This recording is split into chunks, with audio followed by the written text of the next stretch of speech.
sing the thunder song. Wait. When you hear the sound of thunder, don't you get too scared. Just grab your thunder buddy and say these magic words. Hello and welcome back to another edition of the Thunder Buddies podcast. First road edition of the playoffs. We're lounging in a hotel courtyard overlooking, what highway is that, Barry? That should be Interstate 30. Interstate. There's a lot of highways. Yeah, we're lovely in view. The Metroplex. And I'm glad for all of them. I appreciate all of them. Do a lot of places like call themselves the Metroplex? Like I feel like if Well, the Metroplex is sort of unique to Dallas. The plex part is the difference down here. I don't know of any other Metroplex. why Plex? I don't know. It's just a word. It's just a word they came up with. I don't know. I don't use it. I don't like it. They got the greatest name. They got the greatest nickname for the whole metro, and DFW. What do you need to? I mean, the airport's called DFW. Well, why is that the greatest nickname ever? I'm not saying you can't call it DFW. Well, I'm not saying I wouldn't label it the greatest nickname. I mean, I would ever. not. It's a fine nickname. I like it better than DMV, what they call the Maryland. Is that what they call Maryland? Yeah, the DMV? Because I think something. of the place Yeah. where you go to get your license. Like, I was confused when I heard the first time. I hate DMVs. Yeah, that's silly to me because it's like I was like, are y'all talking about the I hate license plates? DMVs. Yeah, but no, DFW is good. I like it. The Bay Area, that's a good one. Yo, that's a little bit better than DFW. The Bay. I don't know about the Yay area. You have any idea what the Yay? No, and that's the point, and that's a perfect point. That was when I was in high school out there. Yeah, the Yay. Nobody knows what that is. That was the hyphy movement. Nobody knows. If A you lot don't of live people in, know, if you don't live Barry, in Murder Park, if you don't live in Murder Park, Oh my, that is Murder the, Park, animal style fries. Everything has like a euphemism with you for First of all, I just need to say, everyone probably has their favorite part of our podcast ever. I think my favorite part ever is the fact that Barry Tramel just referred to my hometown as Murder Park without I'm quoting asking. you. I was quoting thinking You it. can, no, I'm fine with you quote You me. I'm think just I saying got- the fact that you actually did it. You think I made that up? So on this trip, you've He's dabbed. I have dabbed. Multiple times. Murder Park. Oh, he just dabbed I again? dabbed more than He Cameron Payne done on this Oh, I road don't trip. know. He I didn't don't dab. know. He didn't dab. He didn't dab in the dance. They just Me and kinda Erik the Red watched it, and then he taped it, and we replayed it. No dabbing by Cameron Payne. They kind of just bandied about. I thought that was about the weakest dance of the year. Yeah, and they did it closer to the bench than they've ever done it. I thought Yeah. that was weakness personified. But I mean, the Mavs. The Mavericks stayed away too. It's like Yeah. it's You like see they got. Justin Anderson. I put the video up, but Justin Anderson was like staring at him, and then Russell did his thing where he sprints to the hoop. Yeah. And he went right by Justin Anderson and Chandler Parsons sitting there in his like GQ outfit. Like, come on, man. But what do you think of all the? Nothing happened pregame, but there was a little. Some There was feistiness. some skirmishes. we talked about it a little bit last night, but like that's just expected in a playoff series. Once you hit game 3 into 4 or 5, Dirk like, had a great quote about that. He said that's normal. He said by game 3 you hate each other. yeah. And you look back at it. I mean, the Thunder respects and has nothing against the Memphis Grizzlies. But when they go 11, 13, and 14, they win against the Grizzlies in an extended series. You get to where you just can't stand each other. That's what has always made me wonder, what if they could get the Rockets in a series where like they legit don't like a lot of those guys? Like there'd be skirmishes in game 1, but like game 4 or 5. Yeah, no, I mean that's no doubt about it. And they might be up 3-0 right now, the way the Rockets played Well, last yeah, night. you'd kind of need the Rockets to care more and Cared about losing. be playing well to make that a really good series. Hey, they made the Western Conference Finals last year. That's still shocking to me. Particularly watching that game last night where Ian Clark was going off on them. Hey, they got the W. Harden can score. Well, they were a fortunate finalist last year. I mean, the Clippers had them dead in the West semifinals, and the Clippers collapsed. That was a collapse. In Game 6, I think it was. But anyway, they're a mess. They're a mess. I think it was game 5. I think they were up like 20, like in the 4th of game 5. Then Josh Smith went off. The Rockets somehow came back. Like Harden was on the bench the whole 4th. They somehow win game 5, go home, win game 6, go back and win game 7 in Los Angeles. No, it was in. Oh, I think Houston had the. I think you're right. I think Houston had home court, but I then could maybe be it was wrong. a game 6. I could be meltdown. wrong. I don't remember. But Maybe it anyway, was a game. Those events were inexplicable. Yes, It's exactly. Houston should never be. Who in they that get in the position. first round last year? Dallas. Oh, okay. Dallas. That's not as beat up as this team, but is a similar team. Just sort of a, not somebody you get too excited about. What a box score by the Thunder last night. That was an interesting box score. How about the plus? Look at the plus minuses on Ibaka, Waiters, Cantor. I think with Westbrook. Yeah. Not as high as game 1. There was I think a few of them had. What's plus interesting about 40s this in box? game Look at the plus minus on Kevin Durant. Plus 13, not high. No, Thunder excelled without him. Yeah. At one point, he was like -3. I looked at the box. They had two great lineups last night. One was when Waiters replaces Robertson with the starters, and they played really well. Even better, though, was when Waiters replaced Durant with the starters. Interesting. I mean, the Mavs are really thin, so Yeah. you got to remember how bad their bench is. Durant's a plus 13 in 37 minutes in a 29-point win, which means in his 11 minutes that he was off, they were a plus 16 in 11 minutes. That's ridiculously high. Only 37 minutes for Durant, 34 for Westbrook. If they can get this done in 5, that helps. And they haven't played heavy playoff minutes, Right, and only had one close game. Only had one game that was a game in the fourth quarter. But that still sits as an issue to me because that's what you want. It's clear what this team needs. A blowout. Yeah, because they're not very good in close games. Well, but that's the problem to me. I mean, I'm not going to sit here and say, they need practice before the next round. They need to let a game be close. No, they need to just try to get out of this series as quick as possible. But they're not blowing the Spurs out. They're not blowing the Warriors out. They are going to need to do it in a close game. Yes, but I don't know that playing some of those games is going to help them. Golly. That's what I mean. Westbrook and Durant have been in 4 million close games. Particularly against the type of team they'd be playing him against in Dallas and prepping for Golden State. It would be more demoralizing to me if I was playing a close game with Dallas. That's game right. 2, we were like, man. Yeah, even if they'd have won that. Doing? If they'd have won that game, we would not be sitting here thinking any better about them. We'd be thinking, what are you doing messing around with Dallas? Right. We'd have written a nice piece about Steven Adams getting the game winner, but then we'd have been writing a bunch of stuff about, seriously? It took a Steven Adams game winner to get out of that game? Yeah, nuts. I don't know. It's just they could play the thing is if they played as well as they do last night against San Antonio, they'll probably be leading San Antonio with 5 minutes to go, but not by 30. They'll be probably leading them by 3, 7 tops. Then they got to close. This team has got to learn to close. Yeah. I don't know about I don't know if it's learning. They got to close. They got to play better. I did a bunch of extensive research yesterday. The problem with the Thunder is they have not been a great closing team. We think they are. But in 2011, they were great. But since then, they've just been okay. Hasn't been anything special in tight games. Yeah. So this is not just a recent situation.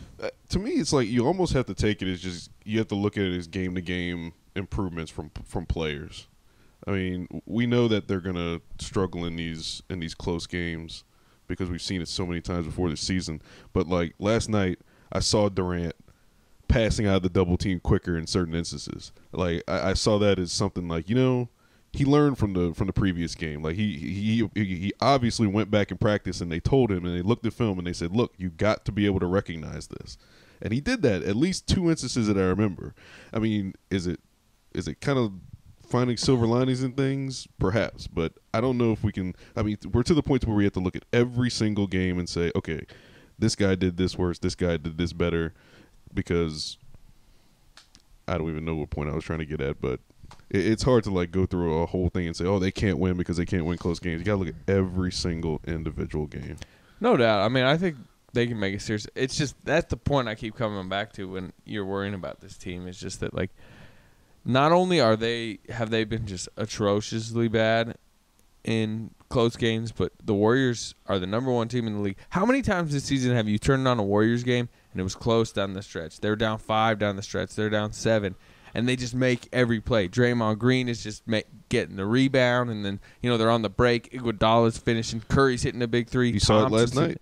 Yeah. Well, they actually ended up losing last night without Curry. But they made it a game. Yeah. When it they were down like 8 with like 5 minutes to go, and then suddenly they're up 1 with a minute to go. And you got to credit them a little bit too. I know the Rockets are the Rockets, but Klay took that ridiculous three. He took that really deep three, and you're like, "What are you doing, taking that shot?" But on the next possession, the Rockets are throwing the ball around. It's because the Warriors are putting that pressure on them. They're applying pressure, so they put themselves in situations to be successful, and that's what the Thunder need to do more often. The Thunder maybe played their best 45-minute stretch this season, 43-minute stretch, whatever you want to call it, in that home game against the Warriors.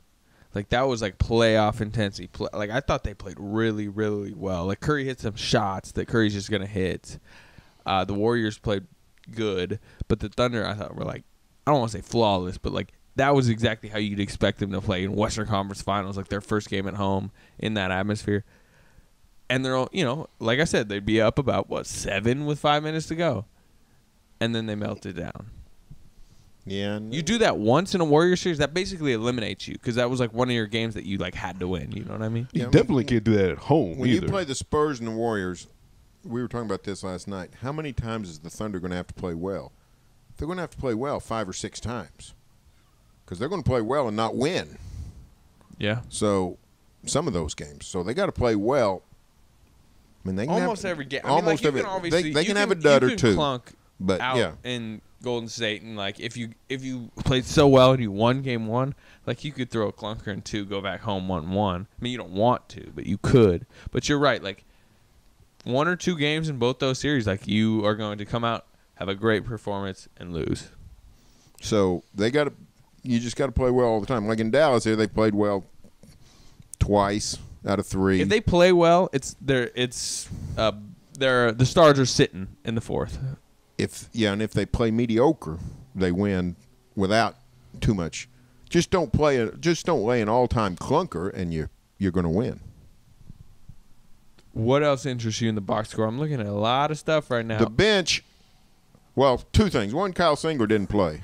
DNP coach's decision. I did not note that in the paper. I should have put that in the. I put it in the by the numbers. 0. You got it? Okay, good. I put it right, at the end of the by numbers, 0 minutes for Kyle Singler. I should have put that in. And the truth is, I'm a Kyle Singler supporter, but there's no matchup for him in this series. So there's no reason for him to play against Dallas. Hey, and by the way, we know you're a Kyle Singler supporter. The listeners of the podcast are very aware of your comparisons. But, I thought Billy had a decent game. My only criticism with Billy last night was starters. Nick Collison, and then he left the starters in too long. Yeah, why did he leave the starters in? Like 5 minutes left, they're up 30. Yeah, that's a little. Durant, Ibaka, Westbrook still in there. Then he took Durant and Westbrook out. He left Ibaka in. Well, what was strange to me, I don't know, it's 2 things. I feel like, number one, I think Westbrook wanted to hit a J in Charlie Villanueva's eye when they put Charlie Villanueva in. But at the same time, I was thinking, once Charlie Villanueva's in, get him out. Get him out before there's a cheap shot. Yeah, what good can come of that? Some kind of skirmish. 2 words for everybody: Patrick Beverley. Get those guys out of there. I didn't understand that at all. Yeah, and then the Nick Collison one. Look, he's still. He played good game 1. Game 1, he did play good. He took a charge. He can still make the nice pass. I think he had a nice little in game 1. Catch an inside little scoop to Adams, scoop pass for a dunk.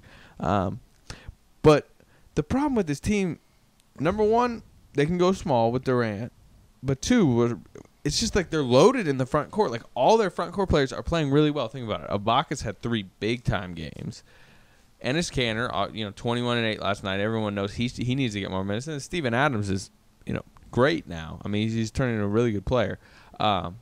So you need to maximize those 3 minutes. When you have what did Nick Collison play last night? He plays 12 minutes. 12 or 13 minutes. Nick Collison plays 12 minutes. Zeros across the board. Gets buckets on. I think now 4 or 5 times. I think Dirk was 4 for 4 when Collison was on the court. Had an and one at one point on him. I think he's 4 for 4 with Collison on the court. Maybe not all of those were scored on Collison, but the point is, if you don't go small, which Billy didn't last night at any point, That means you got 96 minutes for bigs. Well, that means Adams, Cantor, and Ibaka can each go 32. Yeah. Or Ibaka can go 35 and Cantor 29, whatever how you want to break it up. But everybody wants more minutes out of Cantor. That's how you get them. That's how you get them, is don't. You rotate them through with each other. You get Adams, Cantor front lines. You get Cantor, Ibaka front lines. You get Adams, Ibaka front. Obviously, that's a starting front line.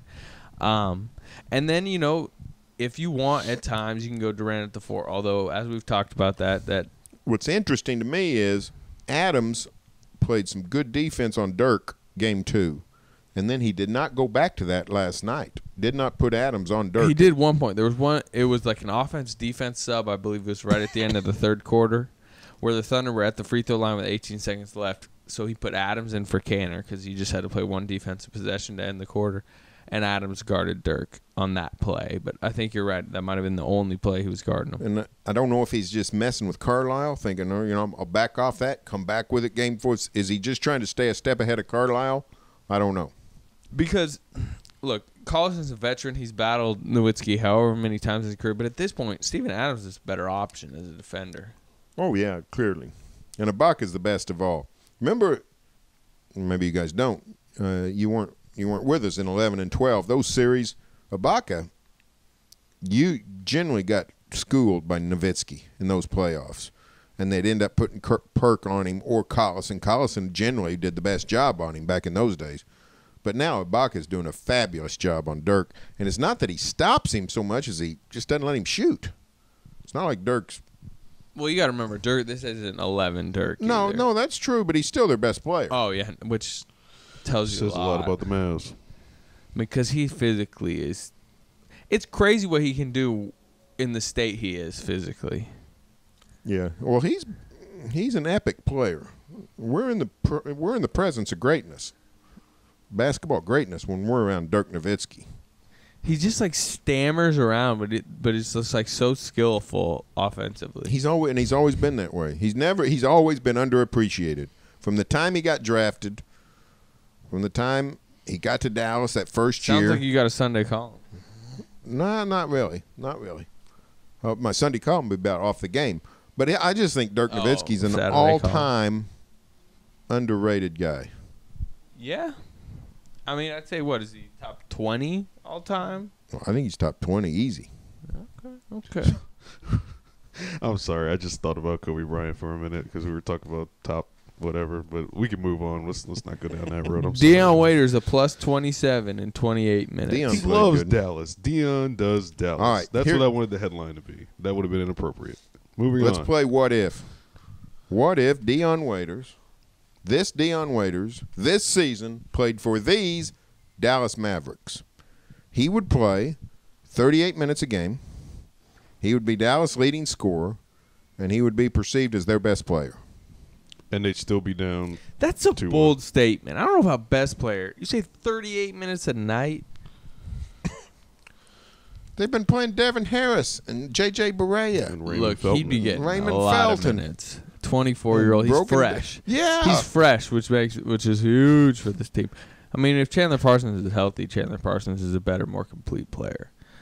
But, yeah, I mean, like, there's a lot of Waiters hatred online. Like, you know what I mean? Like, making fun of him and different stuff. And, like, look, I understand he does some funny things, like calling for the ball or just some of the stuff he says. But I like him as a player.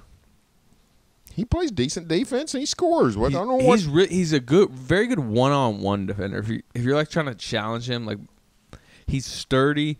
He can slide his feet quick, and he can get into it defensively. He's underrated as a distributor, too. He really is. He's handled the ball better than Randy Foye has in this series. Well, I mean, a lot of people better than Randy Foye has in this series. Jesus. He's the great flat line in this series. He's been just nothing. Foye? I wouldn't call it a flat line. I'd call it. He's been okay on deep. He hasn't got lit up. If you on look at his defense. plus, I think first game he was like -1, and then he had 2 back-to-back zeros. He's been the great flat line. That's a good point. Look, when Randy Foye was coming in the game, like early in his tenure with the Thunder, which started in February, but it was like, okay. I remember in Indiana, like, he played well. He had a few games where he was like shooting it well, playing well defensively. Came over, had like a block on Ian Mihimi, and was like, for a little while when he came in the game, I was like, okay, yeah, that's okay. good sub. You know, he's good. To this point yesterday, like when Randy Foye was coming in, I was like, that's not good for the Thunder. And that's usually to the point where when it's like they should probably make a rotational change. Because try Cameron Payne. I was disappointed that Payne didn't play more last night. Should have played the bulk of the fourth quarter. Should have just had Randy Foye's minutes. Randy Foye, 14 minutes. You want to know? You want to see all these loaded plus minus last he's night. even. Plus 29, plus 10, plus 27. A great flat Randy line. Foye's 14 minutes plus 0, which means He and Nick Collison. what? Take that away for that means they were plus 29 in the 34 minutes without Randy Foye, and then even in Randy Foye's minutes, which is probably a win for the Thunder if Randy Foye's minutes are even. Yeah, if you can just hold him. But still. Yeah, that's why. But the shooting was outstanding. Look at it this way: 12 of 18 on 3-point shooting, other than Kevin Durant. Yeah, 7 of 12 from the bench. Waiters goes 4 of 8. Foye hit one, and then Canner and Josh Hughes 1-1. That's right, same corner, I think. And then your man Serge Ibaka was fantastic. He is 7 of 9 on threes this season. I mean, this series. This series, not this season. And he is, I believe, 18 of 24 overall shooting. His jumper looked bad all year, really. I mean, there were stretches where it looked okay, but it looks like better than ever right now. And the 2 shots he missed, I think they like lipped out. They were halfway down, and I think they kind of just rimmed out or whatever, not lipped out. I know Barry's answer, but when do we start thinking like he's like back in prime form? When he plays a real team. I know that's bad to say. No, not really. I mean, but he's playing a real guy, though. Yeah, no, that's for sure. And the thing is, like, I don't care what team he's playing. Like, we saw him in the regular season. You know, he'd be bad against Minnesota. Remember, he went like scoreless and fouled out against Minnesota. Played one of the worst games I've ever seen from him. I guess we could say he's back and forth because he's put to like. And the jumpers, like, regardless if nobody's on him, like he's hitting it way better than he was. Like I was hesitant after 2 games because I was like, okay, I don't want to completely get on the bandwagon, but 3 in a row. I mean, we haven't seen him put 3 in a row together all season. Like, was he sandbagging? Oh, I don't know. I don't know if he was hurt. I don't know. However, I do think his demise was greatly exaggerated. I think his defense has been good still the whole time. I think he remains a difference maker. The problem I had a lot this year, and I could go. I'm not gonna because it would take a long time, but I could go to the film and get 80 instances this year where somebody's driving the lane, and he just looks like whatever. Like he's not even attempting a block shot. Where in the past he's like thrown into the first row. Like he wasn't going after chase down blocks. Like I don't know if he's like, hey, I'm going to conserve my energy for the playoffs. I don't know if he was just tired during a long season. Suddenly, this playoffs have rejuvenated his energy. I don't know, but there was legitimate reasons to be concerned about him. There just was. My question is like, should we suddenly be turning back and saying, well, maybe that we shouldn't have been concerned? I don't know. I mean, the defense changing all of a sudden, and him being more engaged with the rebounds is something to me that's like, hey, like where was that in January when Karl Anthony Towns was climbing up your back? Like his rebounding is still not prolific. What do you have, 5 last night? 6. And it won't be. To me, rebounding was like it was never his thing because it's like they got many good rebounders. The whole dang team rebounds. And if twice a game, Russell Westbrook will take your head off, getting a rebound away from you. So what's the point? But I think his defense has been good all season, and I still think he's a threat at the basket. Adams and Ibaka make it really hard to score at the rim on teams. When you got those 2 guys, you got yourself a defense. Adams is one of those really good rim defenders that doesn't block a lot of shots. That's true. He's just there. He's big. He goes straight athletic. up. He doesn't really like go after a lot of shots. He kind of just tries to disrupt, alter shots, which is a good quality to have. It's a great thing. It's a great thing. Okay. Kevin Durant, 0 blocks last night. Steven Adams, 0 blocks. Enes Kanter, one block last night. Yeah, I forgot who it was on, but I remember it was a nice I believe play. it was a jumper. Darren Williams jumper. Yeah. Or not Darren Williams. Felton, maybe. Andre had a good block on Barea. He did. He Yeah. did. Westbrook Waiters of course, Waiters had that block on a. Who's that on Waiters that drive? didn't have a block last night. I thought Waiters had a block on a drive. He didn't have a block? I think you might have been thinking of Robertson. Well, Westbrook obviously had a block. Okay. Another stat. 26 points, 15 assists, 0 rebounds for Russell Westbrook. It was weird. That's real weird. Is that a good sign in any ways? Like maybe he's not chasing rebounds, which means he's locked into his man more. Maybe he's not thinking about Stats, Triple doubles, and because you're not going to get a triple-double without some rebounds in the first half. because we've watched some of his defensive breakdowns over the year, even in this series, and sometimes it's like he's guarding his man, and then he thinks the shot might be going up, but he kind of like goes and tries to get in rebounding position, and then suddenly it's swung around. That's a very good sign, I think. There were a couple of instances that like he wasn't going up to like completely grab the ball, but maybe like tip it or like tap it to there was somebody else. You're right, and I thought at one point they'd give him one because he did tip one of those that somebody corralled, Cantor or somebody corralled it. But it was like the effort was necessary, Right. because it was almost like a 2-on-1 rebound in the Thunder's advantage, and it helped them get the ball back. But he didn't go after the rebound really. Yeah, I think it's a good thing because I think Russell does focus on triple doubles sometimes, and the fact that he's not is good. You know, triple doubles are fabulous. In the postseason, they don't mean anything. Just winning the ball game is what matters. That was fascinating for him to not have a single rebound. though. That's Mavericks 6 of 23 from 3. I think it's one of their biggest issues. They just can't shoot. yeah. And Well, Wesley Matthews finally caught a little bit of fire late. When he missed his first 4, he was 1 of 17 from 3 in the series, but then he hit his last 3. Devin Harris is a ghost of his former self. Geez. And it's not like his former self Yeah, was he's much. never a great He shooter. used to be a slasher. That's Yeah. right. He can get to the rim really well. Now, Barea, for all the times he's broken the Thunder's heart, is not a great shooter. 1 of 4 from 3. You know, Felton has been their best player on the perimeter in this series, and he is, he's an old ghost himself. So they're just patching it together. Decent stat line from Raymond Felton last night. 18 points, 4 assists, 4 steals, 3 rebounds, 8 of 15 shooting. Yeah. But you're right. I mean, Yeah. how about their interior? I thought David Lee was really going to help the Thunder. I even said that to you pregame as far as he did. If you look at the first half, he did.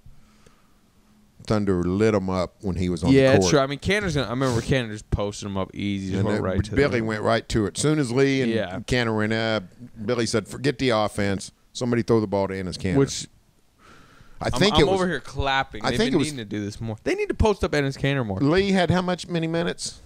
17. I think he played 13 or 14 in the first half.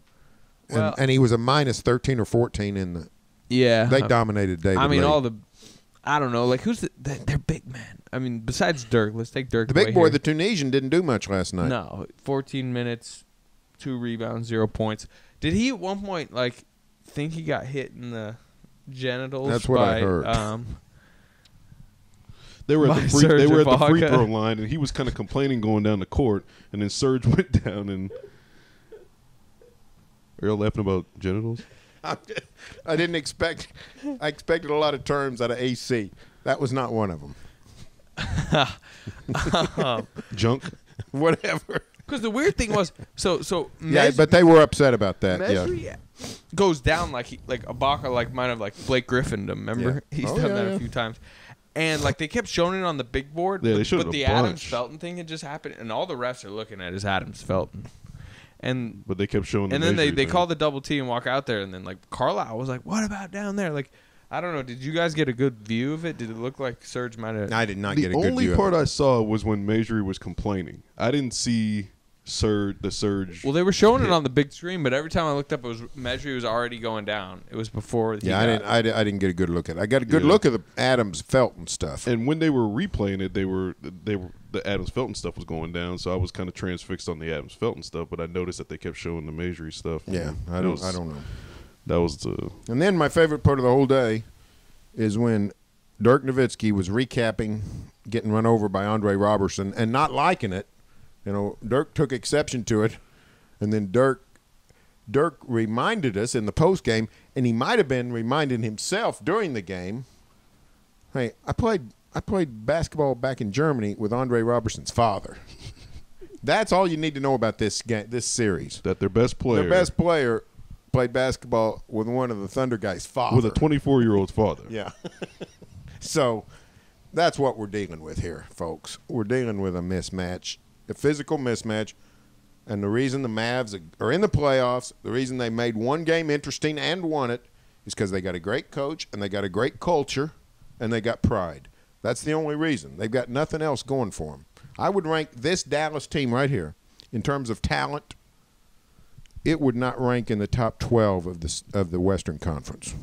Top 12, huh? Top 12. Let's test you out here. Let's go to the Western Conference. Here Sacramento, no.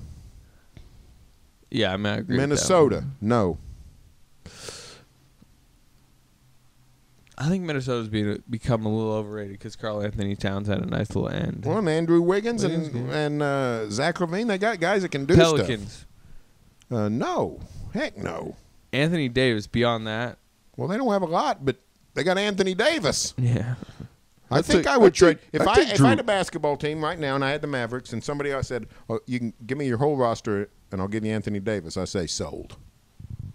And Drew Holiday's he can. Yeah, he's better than the Mavericks guards. Lakers. No. Okay. They got one team. Suns. Probably not. I like Nuggets. Devin Booker. Man, I like Devin Booker. I think I'd take the Nuggets. Nuggets, although that's an iffy one. That's an iffy. But they got a little bit of. Moutier, Jokic. They got that's the rookie center's pretty good. Moutier's a good rookie guard. And they got Yeah, you'd put him at I think right at 12. You got to think of the upside factor to some of these teams. Well, what too. about Grizzlies right now? Who would Grizzlies right now? Are worse than the Mavericks. Grizzlies are like the worst playoff team ever. Like this, like what the Grizzlies are putting out on the court right now. They're not very good. Yeah, that's probably right. Yeah, that's a good one. The Grizzlies are shaky. Yeah. All right. Game 3 is what? Saturday night. Thunder blowout. It's kind of what I would be guessing. Yeah, although here's the problem. The Thunder in this series has redefined the definition of blowout. You know, they were up most of the game last night. They were up between 10 and 20 points most of the night. Ended up winning by 29, but even when it was 14, 16, the Maverick fans were fired up. Thinking, hey, we're only down 14. They in their minds and in my mind, everybody's mind, Thunder ought to be up 30 every night because the talent is so disparate. We can end this on a negative from the Thunder last night. I thought the worst sequence of the game was late in the first half. They're up 19 at one point in the second quarter. You're right. They closed the half poorly.